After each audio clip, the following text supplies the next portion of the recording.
Hey Bowtie Nation, Joseph Hogue with your weekly stock market update, 9 a.m. Eastern every Monday morning with the stocks to watch and the stock market news you need to see.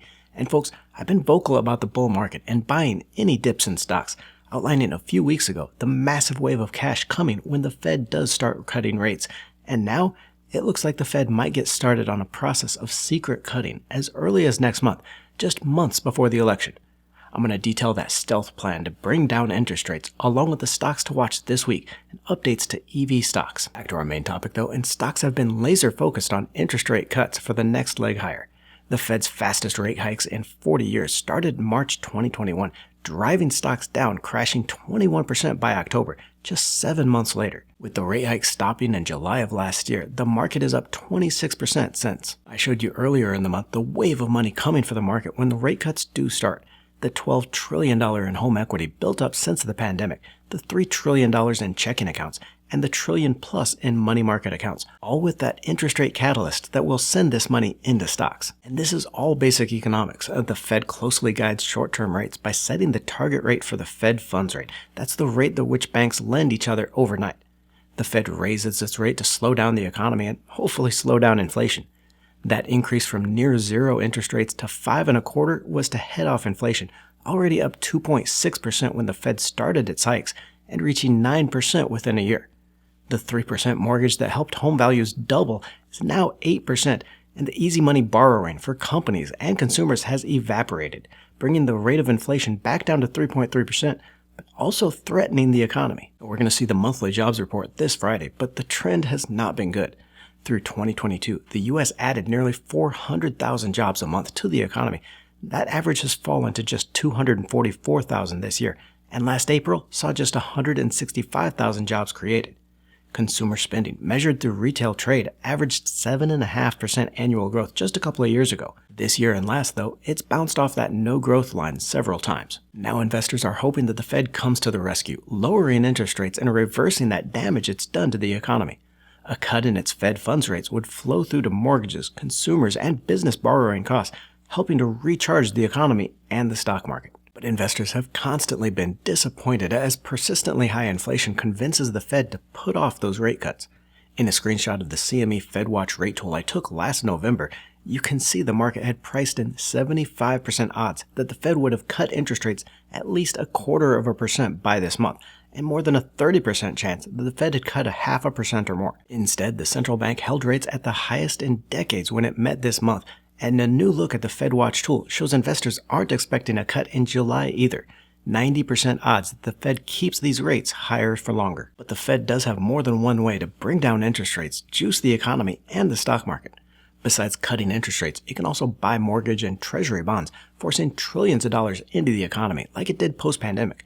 And one look at the chart of the S&P 500, you get a sense of another, a more secretive and stealthy way the Fed can boost stocks. Notice here that stocks started falling well before the Fed actually started raising rates, and then started rebounding before rate hikes were finished. In fact, stocks were already down nearly 5% before the Fed got started raising rates, and we're already up 25% from that low into a new bull market by the time the Fed stopped hiking rates. And this is that stealth tool that the Fed has, the ability to talk up or down interest rates through speeches by Fed members. In any given week, there could be a dozen speeches given by presidents of the Fed's different regions, Fed governors, or Chair Powell himself. Just last week, we saw 7 Fed members speaking, including San Francisco President Daley on 3 separate occasions. And while the speeches are not supposed to preview what the Fed is going to do on rates, the Fed does use it as a tool to talk rates in the direction they want it to go.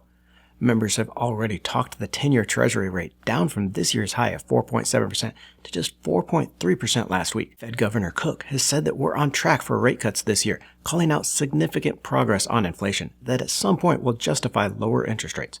Chair Powell himself has tried to soothe the market several times, promising lower rates. Last Friday's personal consumption expenditures, the PCE report, gave the Fed the last ammunition it needs to really talk down those interest rates. While consumers pay attention more to the Consumer Price Index, that CPI, which has shown inflation running hotter this year, the Fed prefers the PCE report, which at 2.6% showed inflation at its slowest annual pace in 3 years last month. Even without the election coming, the Fed may ramp up its messaging on lower inflation and rate cuts, driving that stealth drop in rates that would juice stocks. But now, with comments by President Trump that he would replace Fed Chair Powell, and with the Wall Street Journal's reporting on a secret 10-page plan to remove Powell and cut rates by the president himself, the Fed has extra incentive to talk down rates and look like the good guys themselves. And bank stocks will be big beneficiaries of this, not just on hopes for better loan growth, but regional banks are struggling under real estate loans. A rate cut would prop up commercial real estate prices and ease that tension for a lot of banks. And probably no other bank would benefit as much as New York Community Bank Corp, ticker NYCB. Not only would lower rates and an eventual rate cut support real estate loans the bank has made, but just that sigh of relief for the industry would go a long way to clearing the 11% of the shares sold short. Management has been promising more details into loan sales and how it plans to stay afloat. Lower rates and a renewed real estate sector would make it a lot easier. For more risk-averse investors here, the SPDR S&P Regional Bank ETF, ticker KRE, would bounce higher as well. The Regional Bank ETF is down 6% so far this year and flat over the past 5 years as those surging rates drove first a write-down of bond portfolios held by the banks and that deposit crisis we saw over the last couple of years, and then now a real estate crisis. Risk is spread across 141 stocks in the group and pays a 3.2% dividend for investors willing to wait for that lower rates to drive the price higher. And no other sector has been hit as hard by the Fed rate hikes as real estate, with stocks in the group down nearly 5% this year, the only sector in the red. Messaging by the Fed for lower rate cuts, lower rates, and then the cuts themselves could drive a rebound not just this year, but higher returns for years to come. And that wouldn't solve all the problems for Medical Properties Trust, ticker MPW, but it would go a long way to releasing stress on the nation's largest owner of hospital property. Shares are already up 43% from this year's low as MPW sells off some of its property to pay down debt. Last month's bankruptcy of Steward and the upcoming auction of its properties are also giving investors hope that MPW can now diversify its tenant exposure.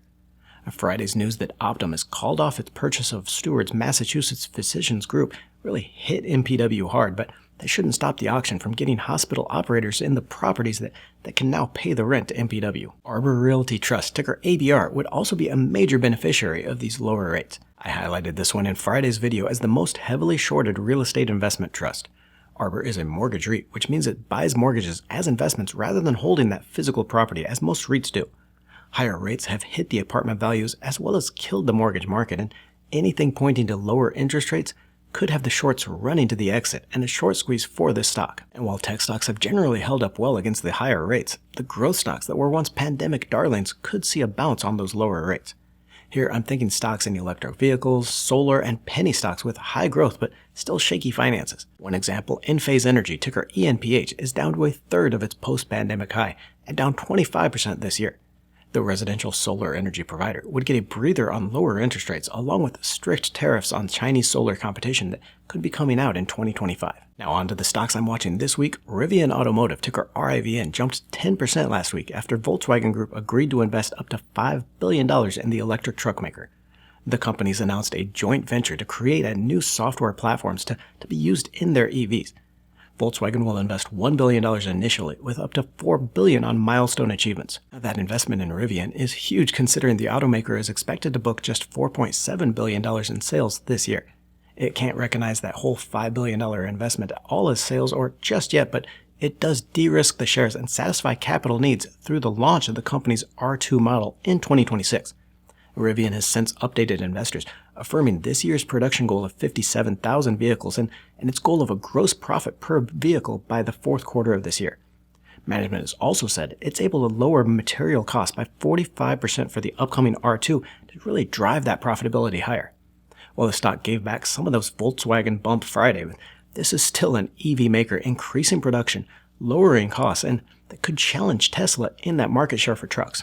It's still down 45% for the year, but with plenty of cash to survive while it grows into that profitability. I own the shares and I'm buying more on last week's news. Also up here, Walgreens Boots Alliance, ticker WBA, continues to disappoint investors. I hoped last week that it would be management's opportunity to prove a turnaround and announce a sale of the Boots pharmacy chain. Instead, the company announced store closures and a cut to its Village MD stake, but punted on any major announcements. To be fair, not all of the 68% slide in the stock over the last 2 years is management's fault. Our shares of CVS are down 37%, and Rite Aid was forced into bankruptcy with its shares pretty much worthless now.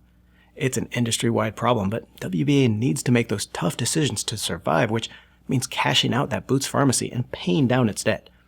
That helps it pay down the $30 billion in long-term debt, and along with nearly $750 million in cash, holds it over long enough for an industry rebound. Now, problems aside, though, it is still cash flow positive in operations and earnings positive. Shares trade for just 6 times on a price-to-earnings basis and less than 0.3 times enterprise value to revenue. So at that fire sell valuation, I'm willing to hold on to the stock and give it a little bit more time, because if it can press through, the shares could be worth 2 or 3 times the current price within a year or two. Next up, ChargePoint Holdings, ticker CHPT, bounced 13% off its lows last week, possibly on enthusiasm for EV on that Rivian news. Shares of EVgo, which I also highlighted Friday as a prime candidate for a short squeeze, also surged up 15% during the week. While the shorts are still firmly in control, with 26% of ChargePoint shares borrowed and sold short, the Rivian announcement gives me further confidence in this long-term upside for these charger stocks. The legacy automakers are committed to growing their EV, and even at the slower pace of sales, electric vehicle sales still saw 25% growth last year. And charging is still the bottleneck for the industry, and while the government's billions of dollars in stimulus have been slow to roll out, it still means growing revenue for the charger companies. ChargePoint is expected to post 27% revenue growth next year and to reach EBITDA profitability by the end of the year. The company has no debt due until 2028, and with that time, growth in recurring subscription revenue, up 26% in the last quarter, is going to become a much bigger part of the total and push to profitability. Showing you that bigger picture here with the Sector Spider's sector tracker. Just 2 of the 11 stock sectors closed higher last week, and despite the modest 0.08% loss on the broader S&P 500 index, the losses in several sectors were significant. Losses in consumer staples, utilities, and materials all approached 1.5% or higher, while losses across the rest of the market were relatively smaller but broad-based. Consumer discretionary stocks did hold up relatively well, with some of the strongest gains in the index, including cruise lines. CCL, NCLH, and RCL, all 3 major crude lines, were up 5% or more.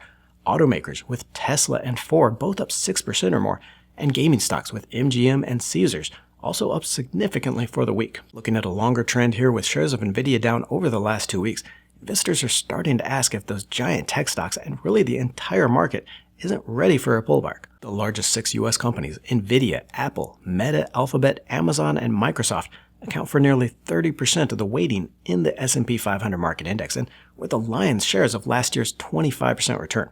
Were not for these magnificent 7 stocks, the S&P 500 would have only produced a 12% return on the year. Now, with Nvidia down 6.5% since its stock split, and tech stocks in general showing weakness, will it make it difficult for the stock market to do anything but fall? It could mean that gains are hard to come by, and we're unlikely to see a 14% market return in the second half like we saw in those first 6 months, but returns were solid across all the sectors except real estate, so that kind of broad-based strength is positive for the market. The big tech stocks aren't as weak as they might appear either. While heavyweight NVDA has a rough 2 weeks, the rest of the Magnificent 6, that's the Magnificent 7 minus Tesla, is at a moderate to good fortnight, and only Meta and Apple sporting flat or negative returns, while Microsoft is up 1.2%, Alphabet up 2.8%, Amazon up 5.3%, all did very well. We could still see a small pullback of maybe 3 or 5% as investors wait for the Fed to change its course and really start talking more about rate cuts, but the market still looks strong and should continue higher over the next year. Don't wait, that share sale is only open through July 11th, and shares are selling out fast. Don't forget to tap that subscribe button and click the bell notification.